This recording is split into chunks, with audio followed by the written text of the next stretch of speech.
Assalamualaikum warahmatullahi wabarakatuh. Alhamdulillah wassalatu wassalamu ala Rasulillah Sayyidina Muhammad ibni Abdillah wa ala alihi washabbihi wa mawala amma ba'd. Selamat malam kepada semuanya, teman-teman, sahabat, rekan, saudara, tentunya para pemirsa yang selalu setia di channel Ahmad Sakisana dalam kajian ilmu tasawuf, jati diri, dan spiritual. Pada pembahasan malam kali ini saya akan membahas ciri orang yang terpilih oleh penyambut kesucian jiwa. Saya ulangi lagi temanya, ciri-ciri orang yang terpilih oleh penyambut para kesucian jiwa.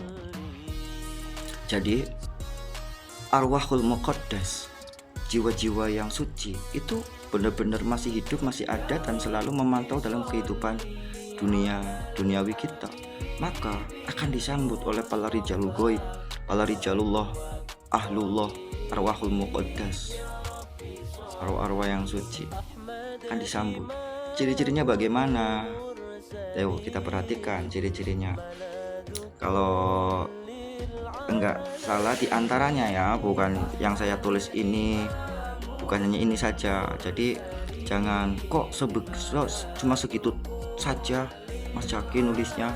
Ya kan ini hanya beberapa diantaranya, barangkali kurang atau lebih ya mohon maaf. Itu diantaranya. Satu, pertama, hatinya selalu ingin ingat kepada Allah dan sholawat.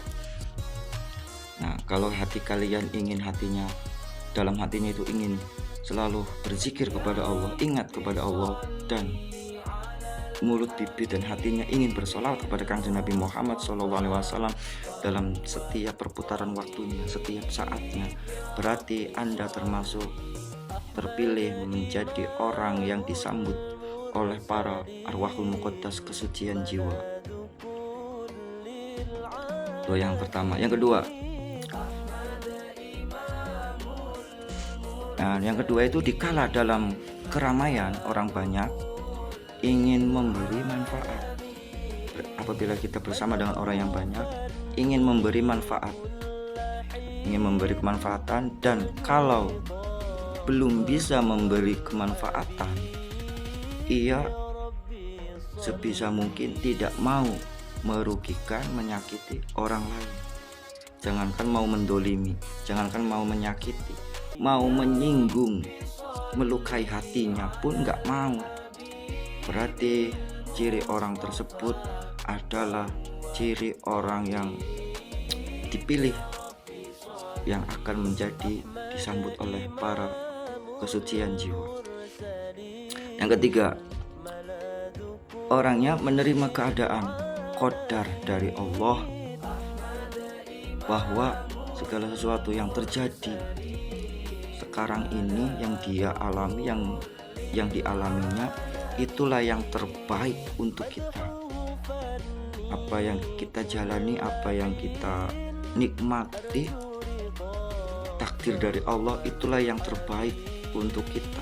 Karena kita meyakini bahwa Allah itu maha baik, maha bijaksana, maha teliti, maha pengaturan yang sempurna. Allah mengetahui segala sesuatunya. Kita yakin bahwa takdir yang Allah berikan kepada kita itulah yang terbaik, dan tidak ada rasa protes, mengeluh, dan menyalahkan. Itu cirinya. Makanya berarti mereka benar-benar mengimani qada dan qadar. Kalau misalkan tidak menerima keadaan, itu lebih parah lagi. Ya kan? Pernah saya membahas siapa orang yang tidak menerima ketentuan takdir atau qadar dari Allah, maka disuruh untuk keluar dari buminya Allah. Bumi siapa? Buminya Allah. Langit ini langit siapa? Di bawah kita itu ada, di bawah langit itu langitnya Allah. Kita disuruh keluar. Di dalam bumi, di atas bumi, di bawahnya langit itu kita disuruh keluar. Mau kemana? Kalau keluar mau ke planet mana? Apakah di planet kehidupan? Diusir dari bumi. Kalau diusir dari desa mungkin kita bisa bertahan, pindah desa lain. Diusir dari kota, bisa ada kemungkinan masih hidup, pindah kota lain. Diusir dari negara, masih ada kemungkinan hidup, pindah negara lain. Mungkin ya. Kalau sekarang ancaman Allah itu diusir dari bumi, bahaya. Terus setelah itu disuruh untuk mencari Tuhan selain Allah. Kamu jangan mengaku saya ini Tuhan, saya ini Tuhan kamu. Cari sana Tuhan yang selain aku. Mau nyari yang mana lagi, sedangkan Allah itu ya cuma satu. Nah, jadi begitulah.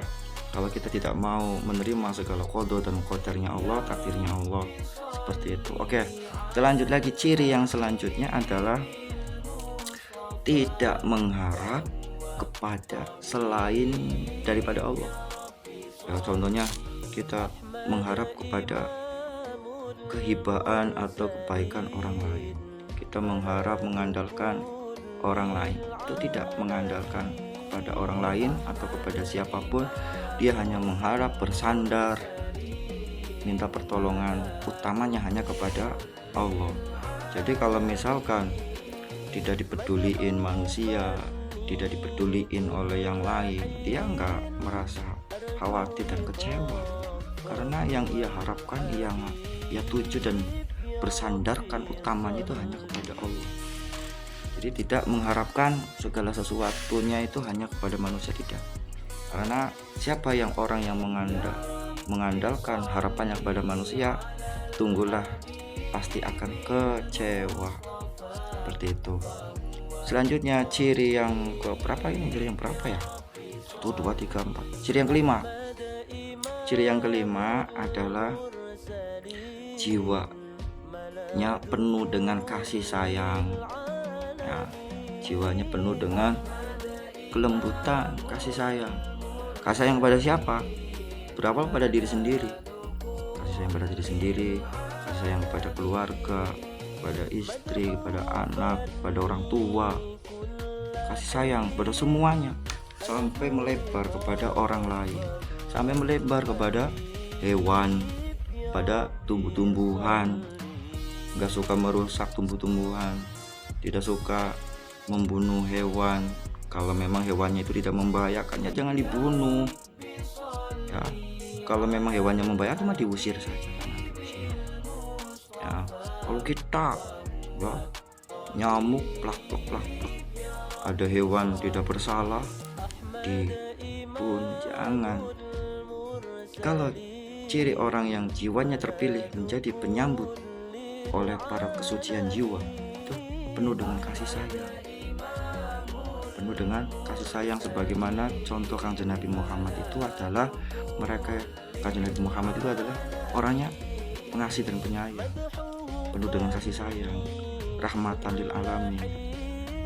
Jadi belajar mencontohnya itu adalah uswahnya Kanjeng Nabi Muhammad. Walaupun kita belum bisa, sebagai rujukan contoh utama ya Nabi Muhammad. Selanjutnya lagi, ciri selanjutnya adalah menikmati kesendirian. Orangnya tuh kalau dalam kesendirian tuh enjoy aja. Ya, menikmati dalam kesendirian, kesunyian. Untuk apa? Bermuhasabah, untuk menghitung-hitung diri saya itu masih banyak kekotorannya, masih banyak kekurangannya. Ya, jadi boro-boro mau mengoreksi keburukan orang lain, urusan orang lain, disibukkan oleh urusan diri sendiri.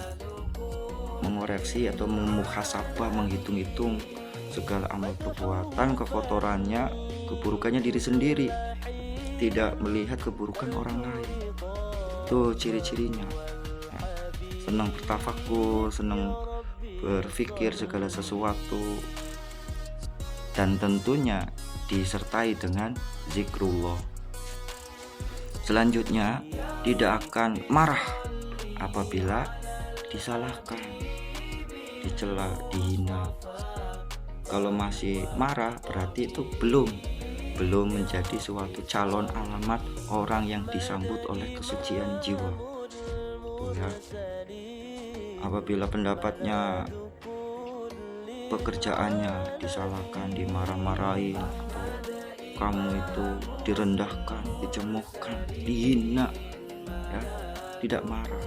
Itu berarti ciri-ciri orang yang terpilih, disambut oleh para kesucian jiwa, oleh arwahul muqaddas. Tuh, lanjut lagi. Selanjutnya itu adalah orangnya suka beriado.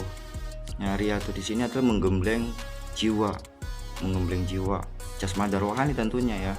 Riadonya itu riado jenis apa? Macam-macam riado. Riado itu namanya latihan jiwa untuk mengendalikan hawa nafsu ya, itu namanya riado. Membiasakan suatu amalan tujuannya untuk mengendalikan hawa nafsu, menenangkan hawa nafsu, namanya riado. Nah, contoh riadonya apa? Bisa puasa ya, puasa sunnah, puasa weton, puasa Daud, puasa kifarat, dan puasa-puasa yang lain yang tujuannya itu untuk mengendalikan hawa nafsu. Atau sholat sunnah, memperbanyak sholat sunnah. Kalau sholat wajib mah tuh udah pasti wajib ya, nggak usah dibahas lagi. Sholat sunnah, banyak sholat sunnahnya, itu namanya riadonya. Terus juga sering melek, tapi meleknya itu untuk berzikir, untuk ingat kepada Allah, bukan meleknya untuk bergadang yang membahas suatu urusan-urusan atau pembahasan perbincangan yang tidak ada manfaatnya, atau bukan berarti tidak ada manfaatnya, tapi tidak ada unsur untuk mengingat kepada Allah, keagungan Allah itu. Terus memperbanyak zikir ya, memperbanyak zikir itu riadonya. Atau riado diam, jangan sampai mengucapkan kalimat-kalimat yang buruk yang menimbulkan suatu sakit hati orang. Itu termasuknya juga riado. Macam-macam riado ya, nggak perlu saya bahas panjang lebar. Terus selanjutnya itu yang terakhir ini ya. Terakhir itu mencintai kekasih Allah dengan cara menghadirkan atau tawasul atau robito. Jadi mencintai para kekasih Allah itu dari para nabi, para aulia, para orang-orang soleh, dengan cara apa? Tawasul itu ila hadrati Nabi Mustafa, ila hadrati Sultanul Auliya Syekh Maulana Muhyiddin Abdul Qadir Al-Jilani, ila hadrati Waliullah Syekh Junaidul Baghdad, ila hadrati Syekh Hashim Asy'ari, ila hadrati Syekh. Nah, contoh para wali-wali itu sering berhubungan, biasanya seperti itu. Dan robito itu adalah ikatan hati mengingat wali itu tersendiri, bisa mengingat rupanya, bisa mengingat keilmuannya, bisa mengingat nasihat-nasihatnya, bisa mengingat apa saja yang bisa menisbatkan kepada wali itu sendiri. Amalan-amalannya diingat dan diamalkan, itu juga termasuknya robito ya. Ikatan lahir batin, tapi yang diutamakan ikatan batinnya, ruhnya itu mengonsentrasikan, memfokuskan, mengingat keberadaan atau keutuhan, keeksistensian wali itu tersendiri, rijalul ghaib itu tersendiri. Nah, itu ciri-ciri diantara orang yang terpilih, disambut oleh para arwahul muqaddas, kesucian jiwa. Semoga ada manfaatnya dan memperoleh keberkahan dari pembahasan ini. Wassalamualaikum warahmatullahi wabarakatuh.